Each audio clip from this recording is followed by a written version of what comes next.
Hello, I'm Gareth Mitchell. This is Somewhere on Earth, and it's Tuesday, the 30th of January, 2024. We're in London with voices from Cambridge in the UK, Belgrade, and Taiwan.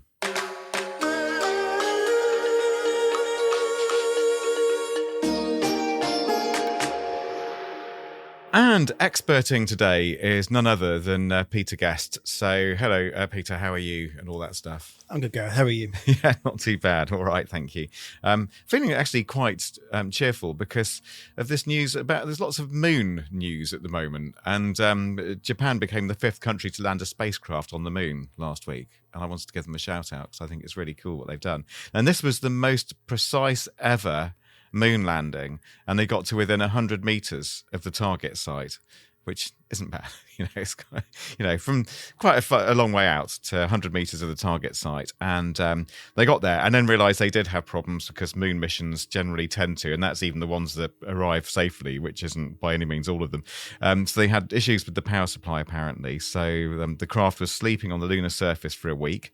And then through kind of maybe some magic of geophysics, but the lighting conditions on the moon changed in favor of the spacecraft.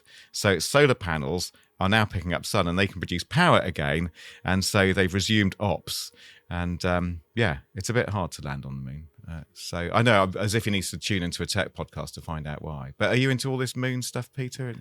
I'm a very firmly lapsed physicist, but there is still a romanticism about moon landings. So the idea of hitting a moving target, it's a few meters wide from thousands of kilometers away. It's an incredible engineering feat, if nothing else. It's not bad at all, is it? And one thing that I should know this, but I just learned this week, one reason, you'll know this, Peter, I'm sure, why it's so hard, one of many reasons it's hard to land on the moon, is because there's no atmosphere there. So you can't just deploy a parachute like you can on Mars, which at least has some atmosphere. And I didn't know that. And maybe there are other people in podcast land who also didn't know that and will be glad that they've learned something already.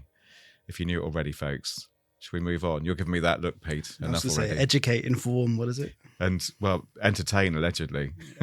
People make their own mind up about that. Okay, here comes the show. And coming up in the programme, it's all about AI today, and when you have a very powerful technology, geopolitics is never far away, and before you know it, nations and superpowers are fighting over world domination. Who knew? So, like Europe is now regulating AI, but the European Union isn't entirely unified. Meanwhile, big nations elsewhere are just cracking on with it and barging the technology through. In contrast, though, places like Taiwan are taking a slightly different approach. They're actually asking citizens what they want for AI. Anyway, AI, what next? And what should we do with it? That's an important question. It's 2 questions, actually. Lots to talk about right here on the Somewhere on Earth podcast.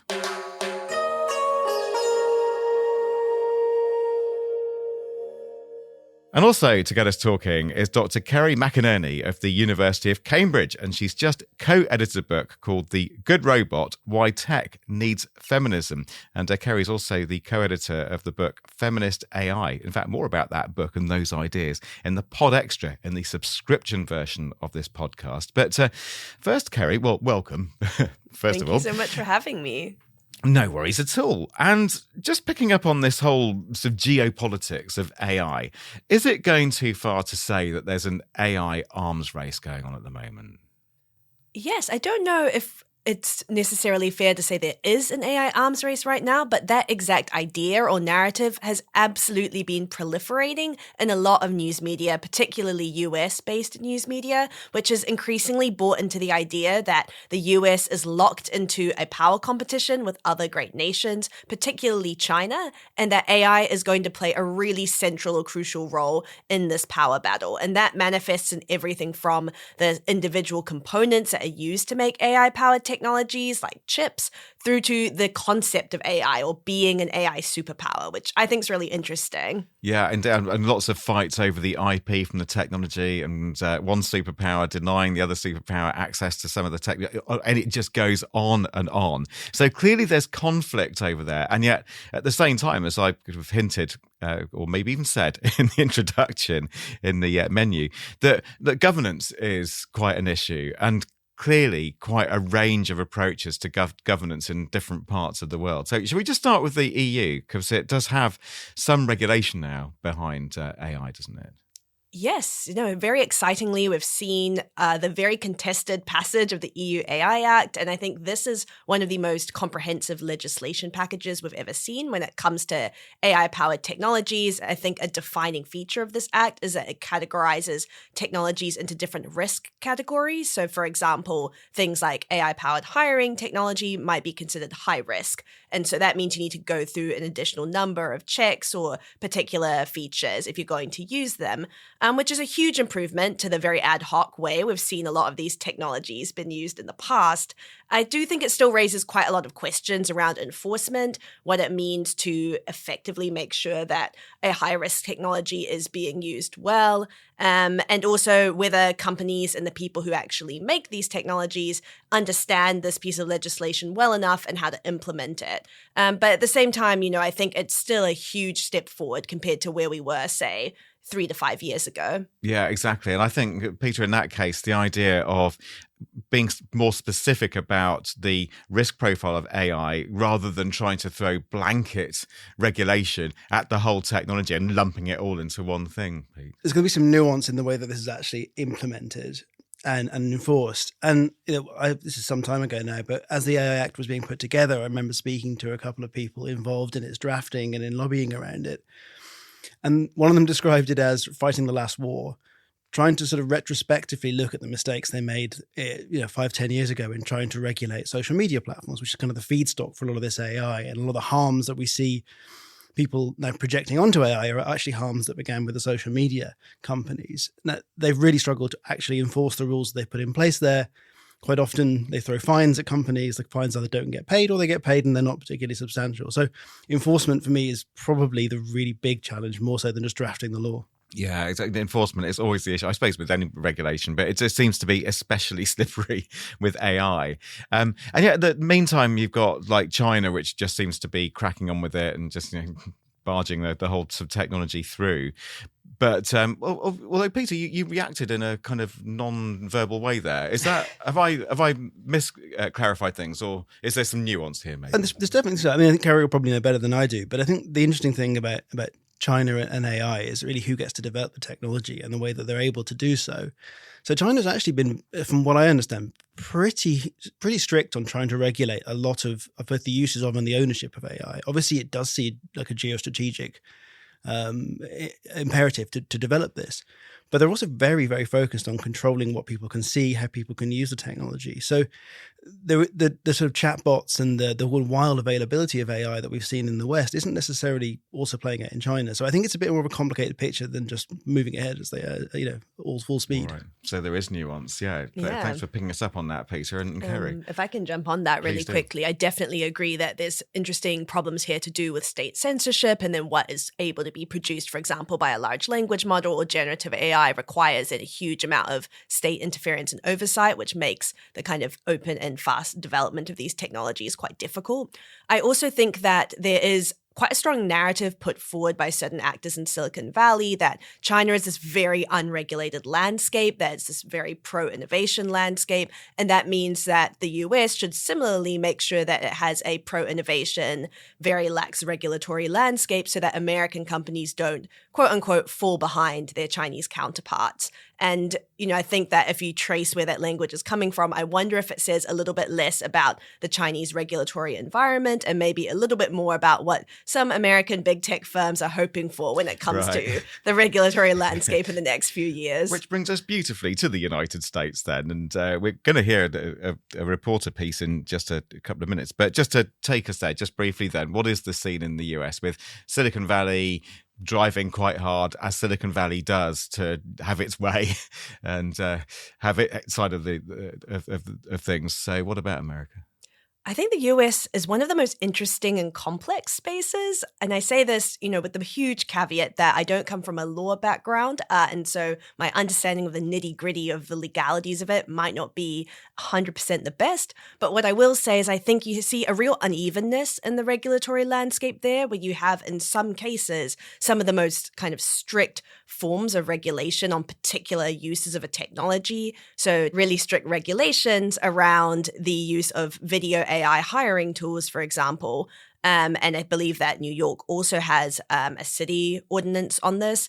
But then you have other technologies and other kinds of data collection practices that are really unregulated because you don't have this kind of federal-wide regulatory framework. We did have, of course, Biden's recent statement or executive order on AI, which I think was a huge step forward in many ways in terms of signaling that the US is going to take these regulatory moves more seriously. But of course, that does again raise this question of enforcement, which is, this is not a binding order as far as I understand. And so I think that battle for regulation is going to continue.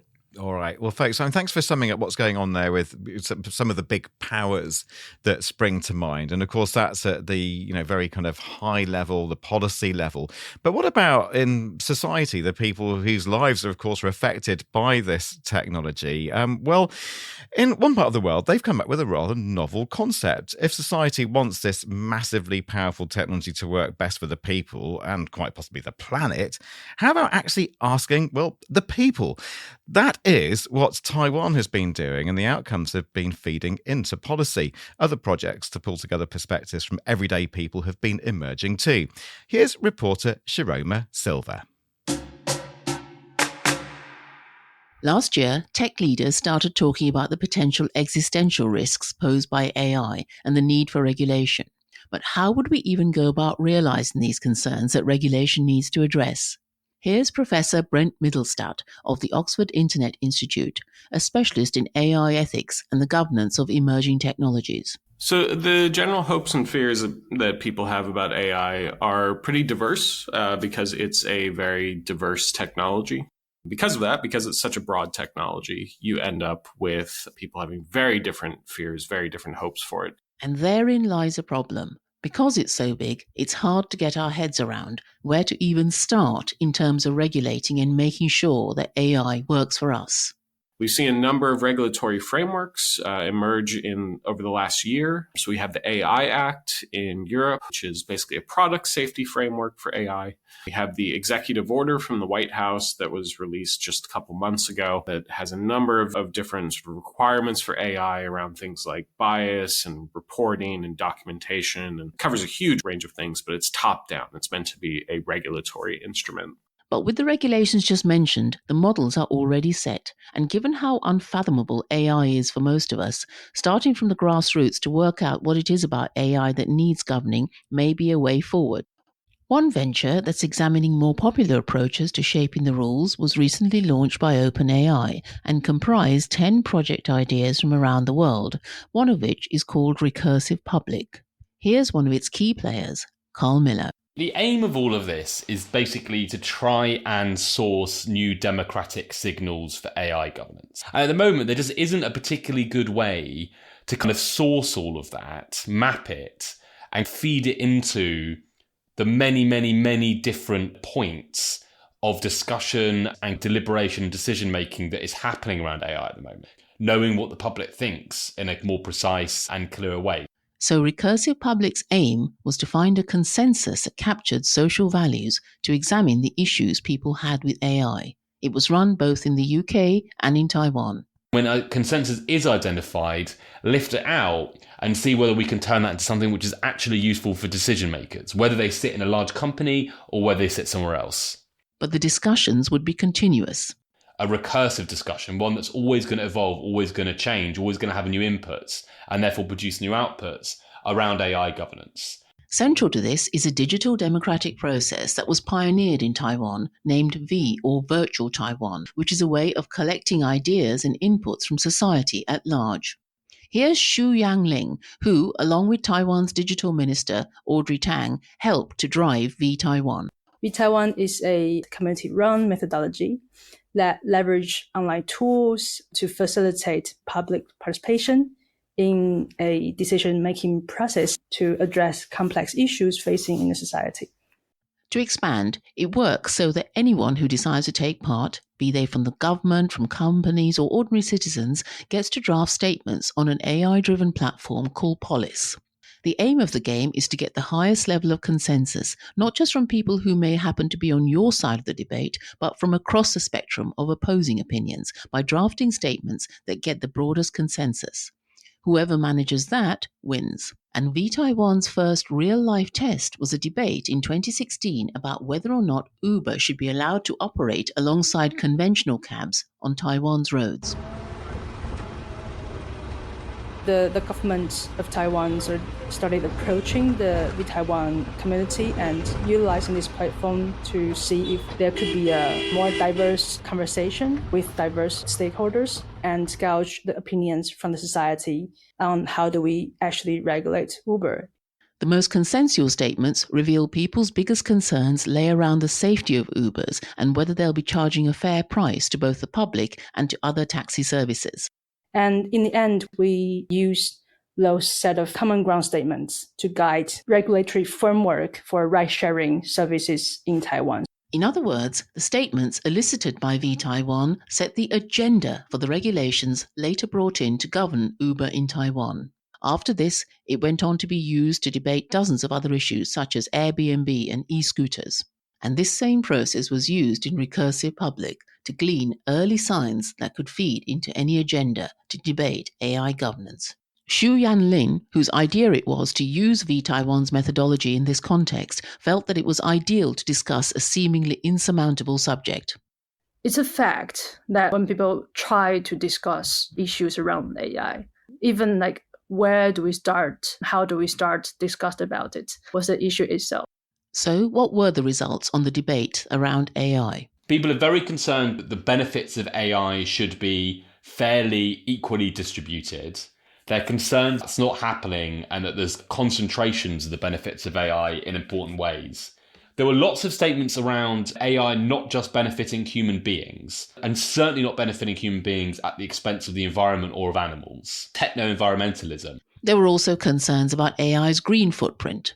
A big ask was that people's rights and privacy be guarded, and for AI to supplement rather than replace the advancement of human beings. When it came to AI and power, people wanted to see international cooperation. But crucially, people wanted ordinary citizens like you and me, not just the experts, to be kept up to speed with the implications of AI and what it's going to mean for us all. Meanwhile, Brent Middlestadt says that governance models need to have a combination of approaches to really work. If we're talking about the UK or the US or the European Union, we're talking about democratic societies. We're talking about societies where, there are clear power structures.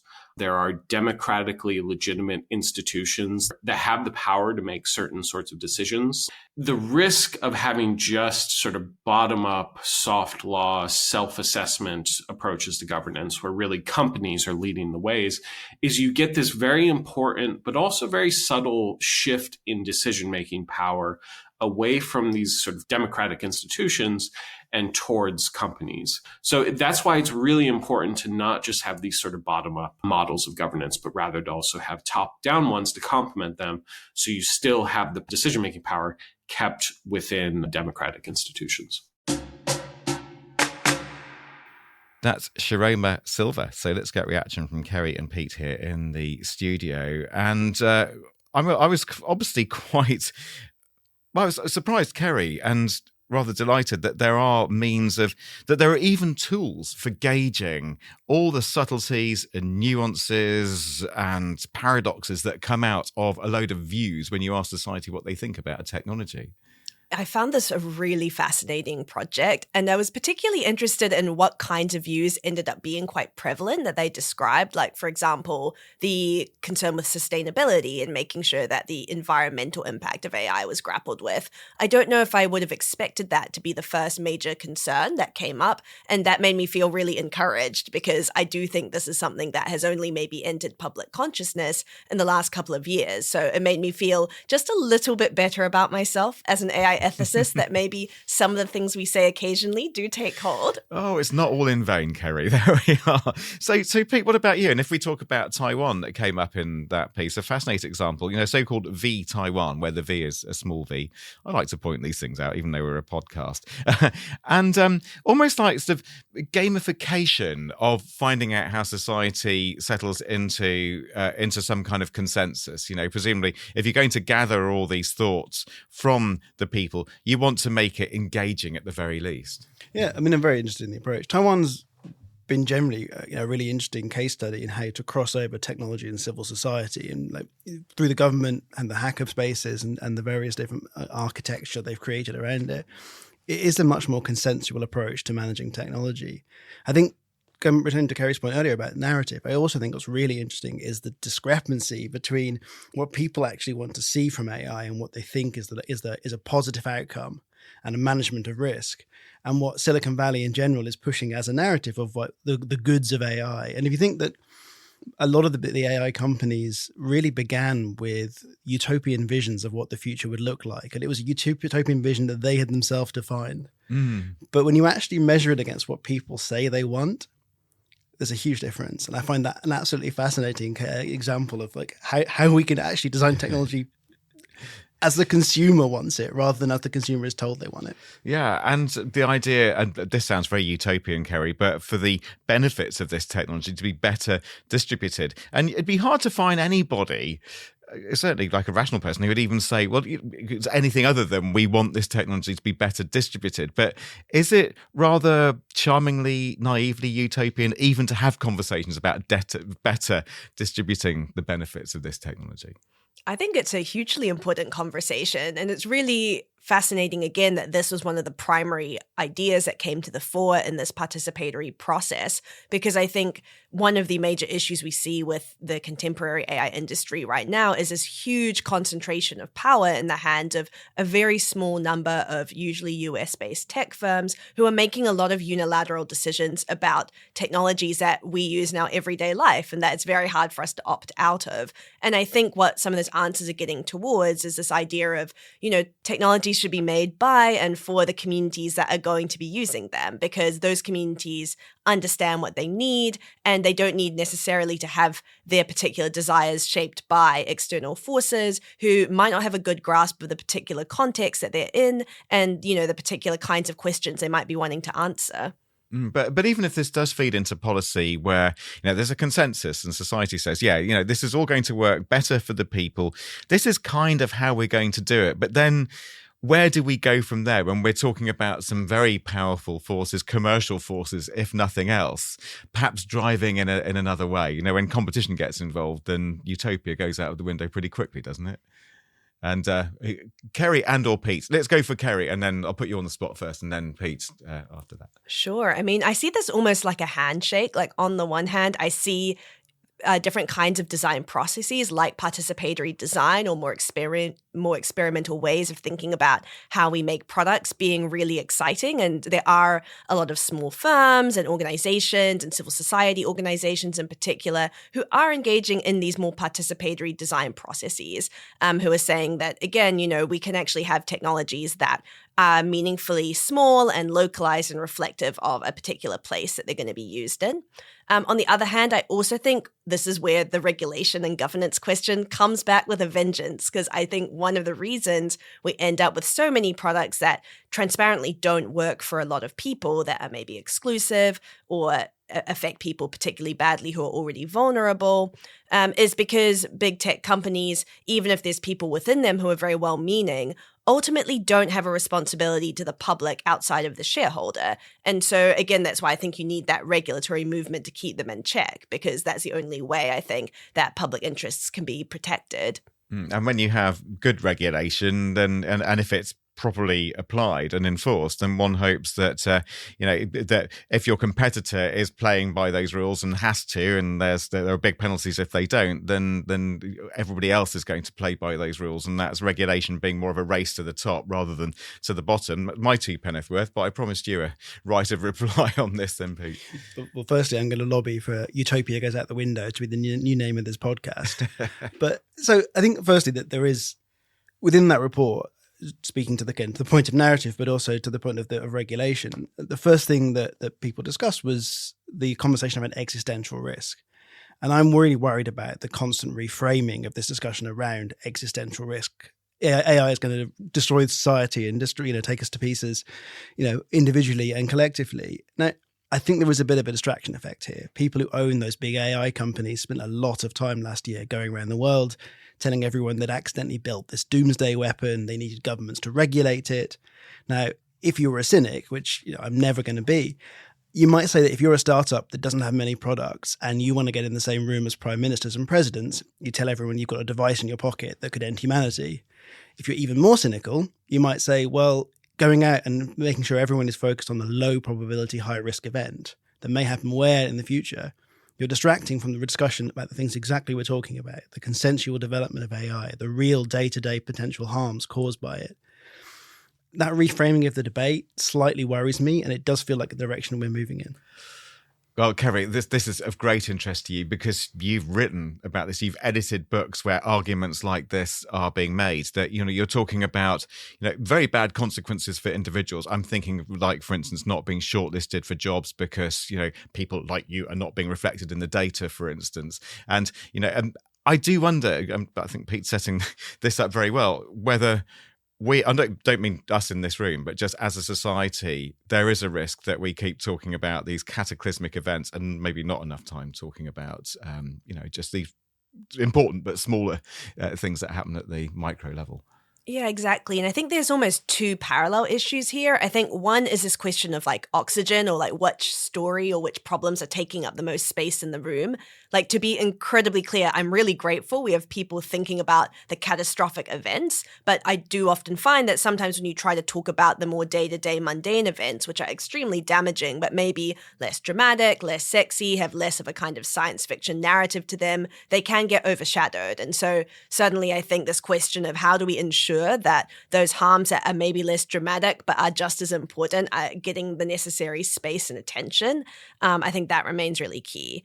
And on the other hand, I think we have this question of who's controlling this existential risk narrative. That's not to undermine, again, fantastic researchers who are thinking very seriously about these wide-scale risks of AI. But when we think about, say, big tech leaders who are doing a lot to propagate that narrative, I have to admit I've become a little bit skeptical of why they're putting so much energy into that story, because as the people who probably individually have the most control over which technologies are made, surely if they really profoundly believe in this existential risk narrative, they would stop making those technologies rather than doing things like, for example, lobbying for weaker AI regulation in the case of OpenAI and the EU AI Act, for example. Right, okay.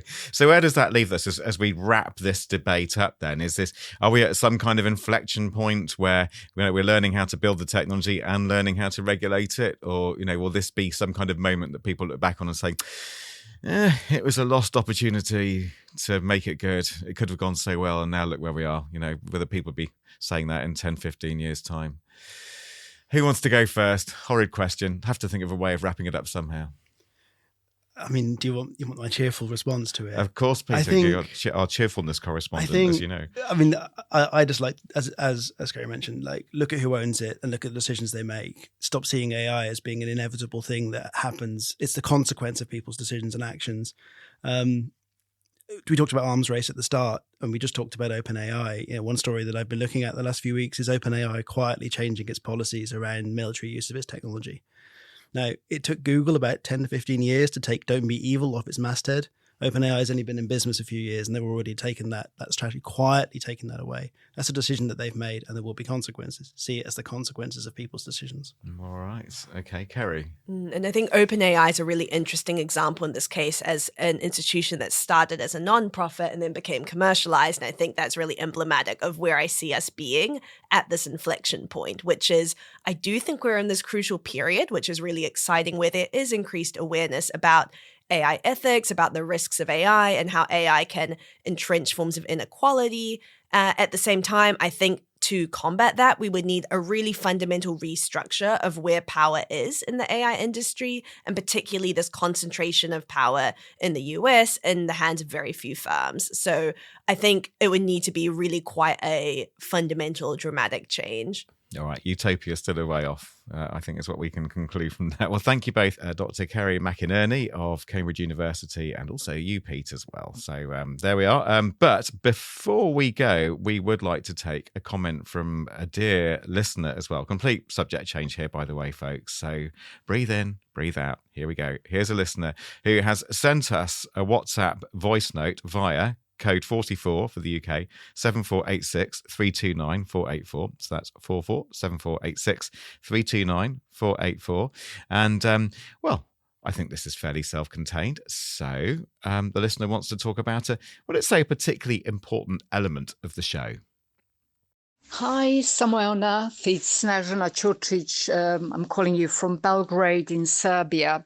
I regularly listen to your podcast and I really, really enjoy it. Keep up with great work.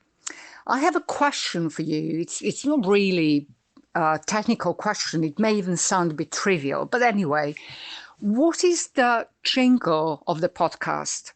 Every time I listen to it, it sort of plays in my head all day. It's very clever and it's very contagious. All the best. Well, nothing at all trivial about that. It's a great question there, Snežana.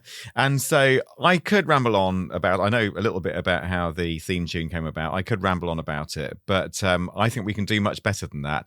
So here actually is Lee, who put it all together for us. Hi, Snežana, and thank you for your comments about the music.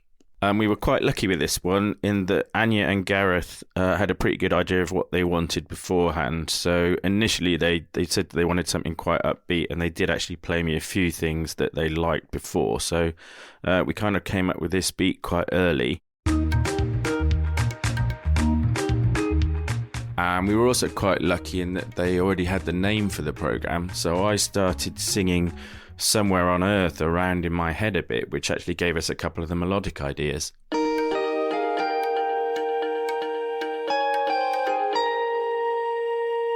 And then we just wanted to make sure that it didn't sound like it came from anywhere specific on Earth. The program's got a global brief, so we just tried sounds which are basically samples of real instruments from different parts of the world, and then just tried to come up with a combination that worked. And I'm glad you like what you hear.